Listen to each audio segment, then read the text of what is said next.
Hello friends, welcome to Sathya சமையல். இன்றைக்கி நம்ம அருமையான எளிமையாக செய்யக்கூடிய பீட்ரூட் குருமா எப்படி பண்ணுறது அப்படின்னு பார்க்கலாம். இந்த அளவில் பண்ணிங்க அப்படின்னா 4 பேர் வரைக்கும் பரிமாறலாம். 20லேருந்து 30 நிமிஷம் ஆகும் செய்யறதுக்கு. எப்படி பண்ணுறதுன்னு பார்க்கலாம். வீடியோவுக்கு போகலாம்.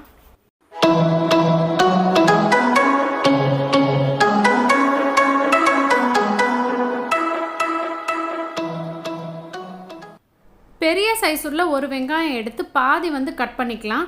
மீடியம் சைஸ் உள்ள ஒரு தக்காளி பழம், ஒரு பச்சை மிளகாய், 1 கப் அளவுக்கு பீட்ரூட், உருளைக்கிழங்கு உங்களுடைய விருப்பத்துக்கு தகுந்த மாதிரி எடுத்துக்கோங்க. பாதி கப் எடுத்துக்கலாம், இல்லை 3/4 கப் எடுத்துக்கலாம். இது கூட நான் 2 டேபிள் ஸ்பூன் அளவுக்கு பச்சை பட்டாணி சேர்த்துருக்கேன். உங்களுக்கு அதிகம் வேணாலும் அதிகமாக சேர்த்துக்கோங்க.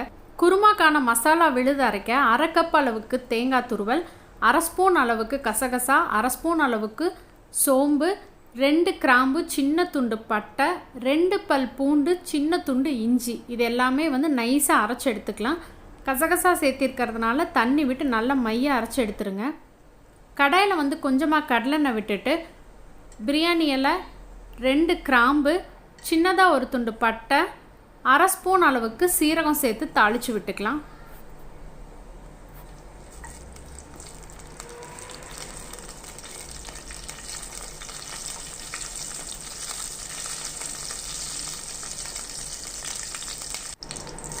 இதில் நம்ம கட் பண்ணி வச்சுருக்க பெரிய வெங்காயம், பச்சை மிளகாவை சேர்த்து வதக்கி விட்டுக்கலாம்.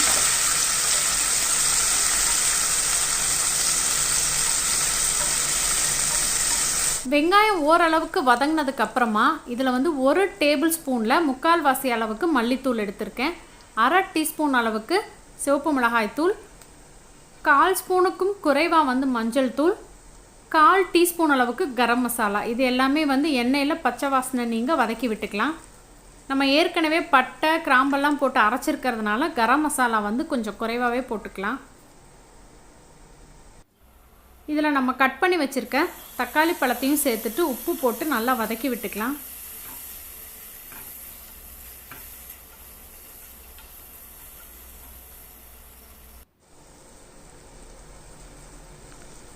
உப்பு போட்டதுக்கப்புறமே தக்காளி சீக்கிரமாக வதங்கி வந்துடும்.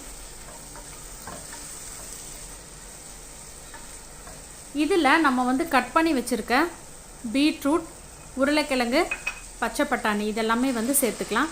பட்டாணி உங்களுக்கு அதிகமாக வேணும் அப்படின்னு நினச்சிங்கன்னா இன்னும் கொஞ்சம் சேர்த்து போட்டுக்கோங்க. எங்கிட்ட இவ்வளோ தான் இருந்தது, அதனால் நான் இதை மட்டும் போட்டிருக்கேன். இப்போ எண்ணெயிலேயே இது எல்லாத்தையுமே நல்லா ஒரு 5 நிமிஷம் போல் வதக்கி விட்டுக்கலாம். கொஞ்சமாக கருவேப்பிலை சேர்த்திருக்கேன்.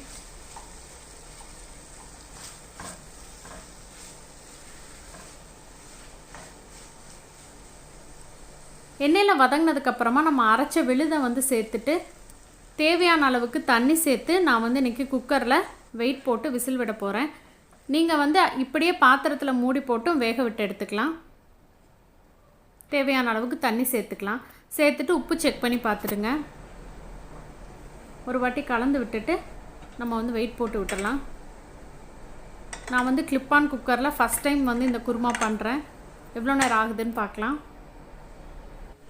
நான் கிட்டத்தட்ட 12 நிமிஷம் வரைக்கும் பார்த்தேன். எனக்கு ப்ரெஷர் ரிலீஸ் ஆச்சு, ஆனால் விசில் வரல. அதனால் நான் ஓப்பன் பண்ணி பார்த்துட்டேன். காய்கறி எல்லாமே வெந்திருந்தது. ஆனால் கொஞ்சம் தண்ணி மாதிரி இருந்ததுனால இன்னும் கொஞ்சம் கெட்டியாகிறதுக்காக ஓப்பன் பண்ணி இப்போ குக் பண்ணிக்கலாம். நீங்கள் சாதாரணமாக குக்கரில் ஒரு விசில் இல்லைன்னா 2 விசில் விட்டு ஆஃப் பண்ணிக்கோங்க. சூப்பராக நம்மளுடைய பீட்ரூட் குருமா ரெடி ஆகிடுச்சு. கண்டிப்பாக நீங்களும் இந்த ரெசிபியை ட்ரை பண்ணி பாருங்கள். வீடியோ பிடிச்சிருந்தா உங்கள் ஃப்ரெண்ட்ஸ் எல்லாத்துக்கும் ஷேர் பண்ணுங்கள், லைக் பண்ணுங்கள், கமெண்ட் பண்ணுங்கள். மறக்காமல் நம்ம சேனலை சப்ஸ்கிரைப் பண்ணுங்கள். சுவையறிந்திட சுவைத்து பாருங்கள். தேங்க்யூ.